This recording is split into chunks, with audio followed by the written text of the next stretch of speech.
तीसरी बात समझो, बहुत धैर्यपूर्वक नाम में तन्मयता धारण करो, और जप करो, और जप बढ़ाओ, और समय बढ़ाओ, बहुत जल्दी मन निर्मल हो जाएगा, और निर्मल मन में ही भगवान का प्रकाश हो जाता है। चौथा, उपासक को प्रभु का चिंतन करने में कठिनता इसलिए जान पड़ती है कि उसने अपने को शरीर माना है और अपने सुख का हेतु संसार माना है। एक एक शब्द पर ध्यान दीजिए। अपने को शरीर माना है और अपने सुख का हेतु संसार माना है।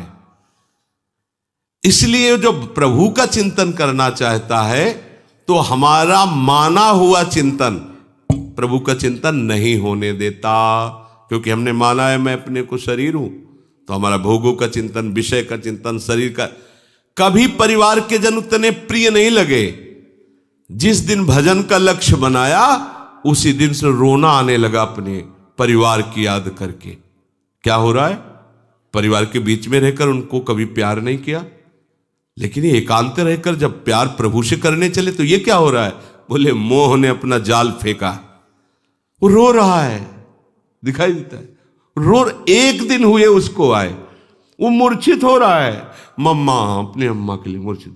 हाँ, ये कोई आश्चर्य कि मोह ने ये हर विकार अपने अस्त्र शस्त्र तैयार लिए खड़े। अच्छा, तो निकलना चाहता, फेंका मोह ने जाल। एक बार अपनी मम्मी को देख ले बस, ऐसा।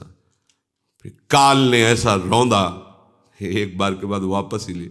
ये ऐसा विवर है, ऐसी गुफा है माया की, जिसने प्रवेश कर गए वो वापस नहीं आया। पता नहीं क्या हो गया, अनंत जन्मों से भटकते ही रह गए और कभी वापस ले आ पाए। प्रभु के मार्ग में चलने वाले उपासक को बड़ा धैर्यवान होना चाहिए, समझना चाहिए कि मैं वही हूं। फिर कि ये वृत्ति क्यों आ गई, इतनी ममता क्यों आ रही है, इसका मतलब मुझे फंसाया जा रहा है, पर साधक समझ नहीं पाता। जब ध्रुव जी तन्मय होने लगे भगवत चिंतन में, तो आवाज आई, बेटा मेरी रक्षा करो, बेटा मेरी रक्षा करो। तो हल्की से आंख खुली, देखा यक्ष उनकी माता को जबरदस्ती लिए जा रहे हैं, और उनकी माता कह रही, ये दृश्य देखा, बेटा मेरी रक्षा करो। तो उन्होंने विचार किया, महाराज पिताश्री उत्तानपाद के होते हुए हमारी माता का अपहरण यक्ष कैसे कर सकते हैं? और दूसरी बात, मैं भगवान की शरण में हूं, तो मेरी माता असुरक्षित कैसे हो सकती है? इसका मतलब ये कोई माया जाल है जो मुझे मेरी निष्ठा से हटाने जा रहा है। नहीं, पुनः आंख मूंद ली और भगवत प्राप्ति की। कई तरह से माया आपको विचलित करने की चेष्टा करेगी, ये साधक नहीं समझ पाता। बहुत विचित्र है, बहुत विचित्र। अति सय प्रबल देव तव माया, बहुत प्रबल माया है। छूटे राम करो जब दाया। लेकिन तो समझे भी नहीं आता कहां से हम फंस गए, फिसल के वही खड़े हो गए। संसार का चिंतन स्वतः होता है, क्योंकि हम अपने को अभी तक संसार का माने रहे हैं। प्रभु हमारे हैं, अब ये इस जन्म में सत्संग के द्वारा बात समझ में आई है, तो अब आपको चिंतन करना पड़ेगा।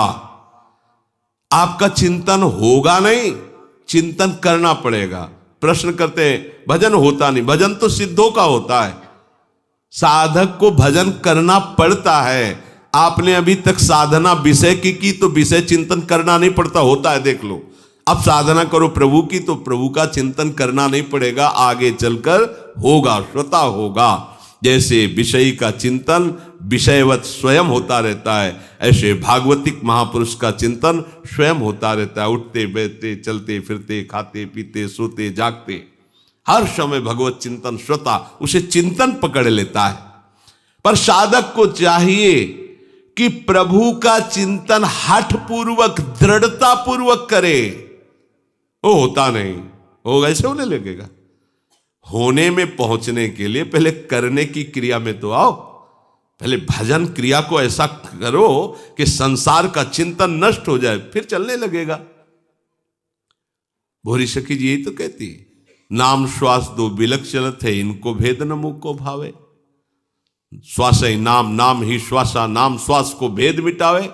फिर रोम रोम और रग रग बोले तब कुछ स्वाद नाम को पावे।